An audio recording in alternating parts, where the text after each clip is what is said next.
दर्शक हो, आता पाहणार आहोत एक विशेष बातमी। सोलापूर महानगरपालिकेमार्फत सोलापूर जिल्हा विधी सेवा प्राधिकरण यांच्याकडे मिळकतदारांच्या थकबाकीसंबंधी पूर्व दावा दाखल केलेला असून 22 मार्च 2025 रोजी लोक अदालत येथे याची सुनावणी होणार आहे।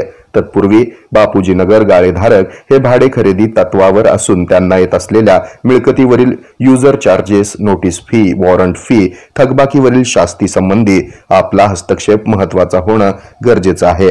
याकरिता म्हाडा, गाळेधारक आणि सोलापूर महानगरपालिकेचे संबंधित अधिकारी यांची संयुक्त बैठक घेऊन सकारात्मक चर्चेद्वारे हे प्रश्न मार्गी लावणं न्यायाचं आणि जरुरीचं असल्याचं लेखी निवेदन माजी आमदार कॉम्रेड नरसय्या आडम यांनी सोलापूर महानगरपालिकेचे आयुक्त डॉक्टर सचिन ओंबासे यांना दिलं।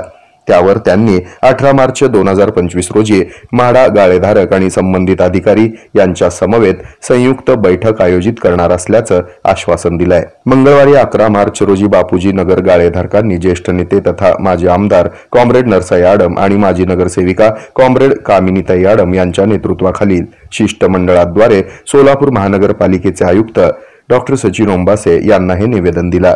या शिष्टमंडळात ॲडव्होकेट अनिल वासम, गोविंद सज्जन, मोहन कोकुल, नरसिंग म्हेत्रे, नारायण मोरे, जनार्दन पोळ, लक्ष्मण वल्लापोलू, शिवानंद आसादे, अप्पू जवळगी, विष्णू सानेपागुल, तिमय्या काटमे, श्रीनिवास आयगोळे, चांदसाब शेख, अंबादास दिकोंडा, पोतराज रेड्डी, विष्णू म्हेत्रे, नरसिंग सोनेपागुलू आदींची उपस्थिती होती।